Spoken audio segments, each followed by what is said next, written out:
Hello guys, അസ്സലാമു അലൈക്കും. അപ്പം ഞാനിന്ന് പഴയ ബസ് സ്റ്റാൻഡിൽ വന്നിരിക്കുകയാണ്. ഞാൻ പെരുന്നാൾക്ക് ഡ്രസ്സ് എടുക്കാനാണ് വന്നത്. ഞാൻ എപ്പോഴും ഡ്രസ്സ് എടുക്കാൻ വരുന്നത് ക്ലബ് 14ലേക്കാണ്. വളരെ നല്ല സെലക്ഷനൊക്കെയാണ് അവിടെ ഉള്ളത്. ബോയ്സിൻ്റെയും മെൻസിൻ്റെയും എല്ലാം അവിടെ അവൈലബിൾ ആണ്. അധികവും ഞാൻ ഡ്രസ്സ് ഇവിടെ നിന്ന് തന്നെയാണ് പർച്ചേസ് ചെയ്യാറ്. ഇന്നലെ വലിയ റഷൊന്നും ആയിരുന്നില്ല. എല്ലാവരും മുമ്പേ തന്നെ ഡ്രസ്സ് എടുത്തെന്നാണ് തോന്നുന്നത്. പിന്നീട് ഞങ്ങൾ ഫുട്പാത്തിലുള്ള ഒരു ഫാൻസി കടയിലാണ് പോയത്. എൻ്റെ അനിയത്തിക്ക് കുറച്ചു ഫാൻസി ഐറ്റംസ് പർച്ചേസ് ചെയ്യാനുണ്ടായിരുന്നു. അവിടെയും നല്ല കളക്ഷനായിരുന്നു. പിന്നീട് ഞങ്ങൾ പോയത് മാംഗോ ബ്രീസ് എന്നൊരു ഐസ്ക്രീം ഷോപ്പിലേക്കാണ്. ഇവിടുത്തെ പ്രത്യേകത എന്ന് പറയുന്നത് ഫുള്ളി നാച്ചുറലി ആയിട്ടുള്ള ഐസ്ക്രീംസ് ആണ്.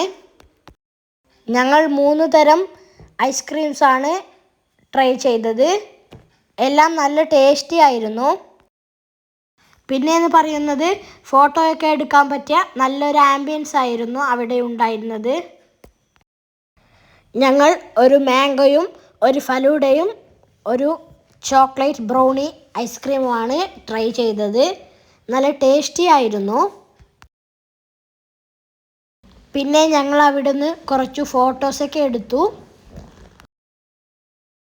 പിന്നീട് ഞങ്ങൾ അവിടുന്ന് നേരെ പോയത് പുതിയ ബസ് സ്റ്റാൻഡുള്ള മുബാറക് സിൽക്സിലാണ്.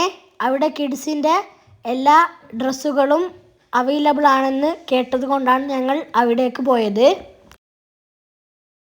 എനിക്ക് പറ്റിയ ഡ്രസ്സൊന്നും അവിടെ നിന്ന് കിട്ടിയില്ല.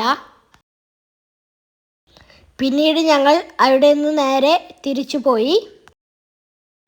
മുബാറക്കിലെ ഡ്രസ് കളക്ഷനും ഷോപ്പൊക്കെ നല്ല രസമായിട്ടുണ്ട് ഇപ്പോൾ കാണാൻ. ഓക്കെ, ബൈ ബൈ, അസ്സലാമു അലൈക്കും. വീഡിയോ ഇഷ്ടപ്പെട്ടാൽ ലൈക്ക് ചെയ്യുക, സബ്സ്ക്രൈബ് ചെയ്യുക, ഷെയർ ചെയ്യുക.